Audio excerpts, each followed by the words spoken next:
Olá, eu sou o pastor Silvio Macri, pastor aposentado, membro da Igreja Batista do Aeroporto em Itapiruna, e tenho este canal aqui no YouTube para transmitir mensagens da Palavra de Deus. Nossa mensagem de hoje tem como título Um Deus Trabalhador. Alguém pode estranhar esse título, mas a Bíblia nos apresenta a figura de um Deus que é trabalhador. Lá no primeiro livro da Bíblia, no primeiro capítulo, nós temos um Deus que está trabalhando na criação do mundo. E diz lá que Deus trabalhou na criação do mundo durante 6 dias, e no 7º dia ele descansou do seu trabalho.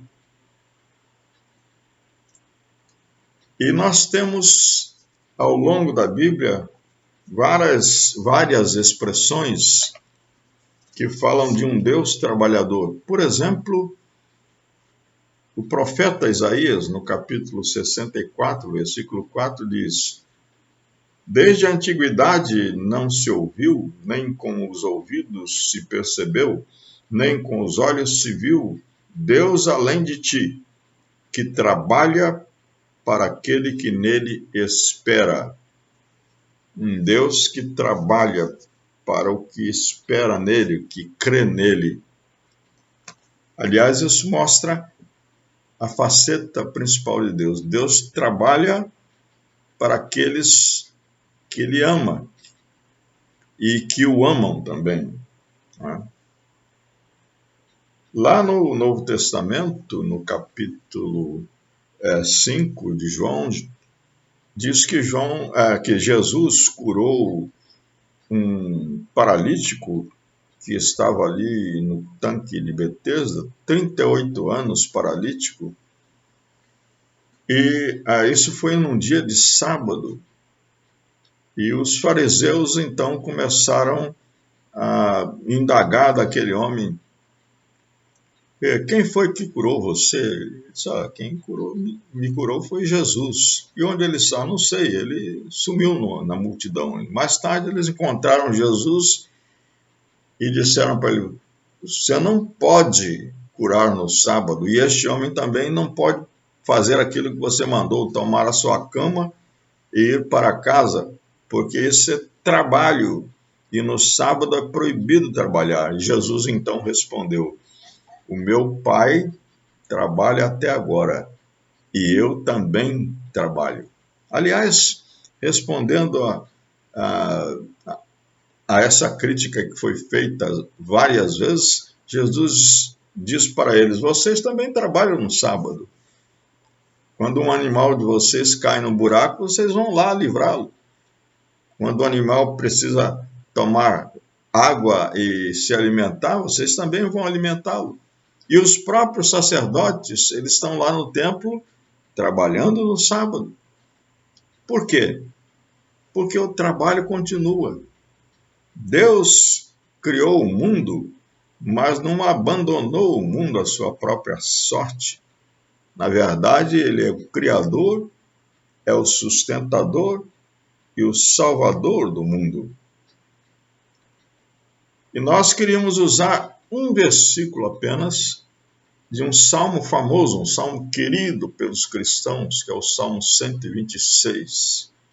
E um dos versículos mais citados, que está ali, o versículo 3, diz: grandes coisas fez o Senhor por nós, e por isso estamos alegres. Nesta frase, grandes coisas fez o Senhor por nós, nós temos a própria figura do Deus trabalhador. Quando Deus fez, ou quando Deus faz, e quando Deus fará, não é? Está mostrando um Deus que age, um Deus que trabalha para aqueles que nele esperam, que trabalha para aqueles que creem nele. Deus é um Deus que age. Há uns séculos atrás, criou-se uma filosofia e também uma espécie de teologia a qual foi dado o nome de deísmo,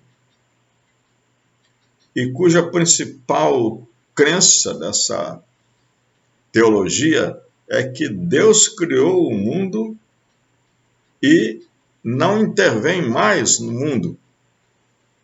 Isto é, Deus criou a natureza com as suas leis próprias e ele não interfere nessas leis. É como se alguém tivesse criado um canteiro de flores e esperasse que aquelas flores germinassem por si mesma, que crescessem por si mesma, que sobrevivessem por si mesma. Mas o que nós sabemos é que quando a gente cria um canteiro de flores, a gente precisa cuidar delas. E assim é que Deus faz com o mundo. Deus age. E diz aqui, grandes coisas fez o Senhor por nós. Esse Salmo 126 era um cântico que era usado nas peregrinações do povo de Deus, do povo judeu, quando estava se dirigindo para o templo de Jerusalém. O povo tinha 3 festas anuais muito usadas para essa peregrinação. A Páscoa, a festa das primícias, a festa dos tabernáculos. E então o povo se dirigia para Jerusalém e enquanto ele andava caminhando pelas estradas, ia cantando. Esse era um dos cânticos que era usado. Eles iam cantando, louvando a Deus e agradecendo. Deus fez grandes coisas, Deus fez por nós. Um Deus que age, um Deus que nunca para de agir, nunca para de trabalhar. Ele é o provedor da sua criação. Mas essa expressão diz, grandes coisas fez o Senhor por nós. Então, é um Deus que age e cujos atos são grandiosos. Sendo um Deus grande como é, ele não poderia deixar de fazer coisas grandes, né? O profeta Jeremias, ele diz no capítulo 33, ele diz, versículo 3, falando a respeito de dúvidas que Jeremias tinha, ele estava preso por causa de pregar em nome do Senhor, ele era um profeta de Deus. Então, Deus diz para ele, chame por mim, e eu responderei, e eu lhe anunciarei coisas grandes e ocultas que você não conhece. Se você quer ver Deus operar grandemente na sua vida, clame a Deus, peça, confie nele. Ele vai fazer coisas grandes, porque ele é um Deus que age e é um Deus cujos atos são grandiosos, um Deus que faz grandes coisas. Ele não somente faz, mas faz grandes coisas. Mas a expressão também diz, grandes coisas fez o Senhor por nós. Grandes coisas fez o Senhor por nós. Isso é interessante, né? Muito interessante. Quando Jesus curou aquele paralítico que nós citamos aí, o povo se admirou. Aliás, não só nessa cura, mas em muitas outras curas. Mas o grande ato de Deus, a coisa mais grandiosa que Deus fez, está citado pelo apóstolo João, no capítulo 3, versículo 16, que eu acho que vocês todos conhecem. João 3,16 diz assim, Deus amou o mundo de tal maneira que deu seu Filho unigênito para que todo aquele que nele crê não pereça, mas tenha a vida eterna.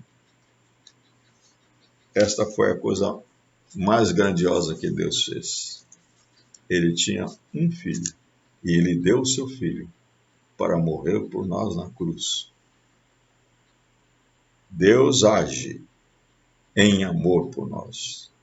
Então nós temos um Deus trabalhador que age, que faz, que fez, que fará, e que fará coisas, e que fez coisas, e que faz coisas grandiosas, mas isso ele faz em amor por nós. Deus sempre age por amor às suas criaturas. Foi assim que ele criou o mundo. A palavra de Deus diz lá, no livro que nós já citamos, o primeiro livro da Bíblia, que Deus criou tudo e depois entregou nas mãos do homem para que o homem usasse. E Deus se comunicava com o homem diariamente. Deus criou o homem para ser um interlocutor, para ter comunhão com ele. Mas o homem caiu no pecado, rejeitou a graça de Deus, rejeitou tudo aquilo que Deus tinha criado para o seu bem. Mas agora, diz a palavra de Deus, o apóstolo Paulo, no capítulo 5 da carta aos Romanos, Deus provou o seu amor para conosco, pelo fato de que Cristo morreu por nós, quando nós ainda éramos pecadores, quer dizer, inimigos de Deus, adversários de Deus. Então Deus deu o seu Filho na cruz para se reconciliar conosco. É o maior ato, o mais grandioso de todos que Deus fez por nós. O Salmo 126 é um salmo que fala de alegria o tempo todo. E lá o que nós aprendemos é que Deus é a razão da nossa alegria. Deus é a razão da nossa felicidade. Deus é a razão do nosso prazer. Nós precisamos desesperadamente de Deus, agindo em nossa vida, realizando grandes coisas por amor. Então, se você quer conhecer esse Deus grandioso, venha através da pessoa bendita de Jesus, porque Jesus disse: eu sou o caminho, a verdade e a vida, ninguém vem ao Pai senão por mim. O apóstolo Paulo diz que Jesus Cristo é o único mediador entre Deus e os homens. Então, para conhecer esse Deus trabalhador, que trabalha até agora em seu benefício para abençoar você, creia em Jesus como seu Salvador.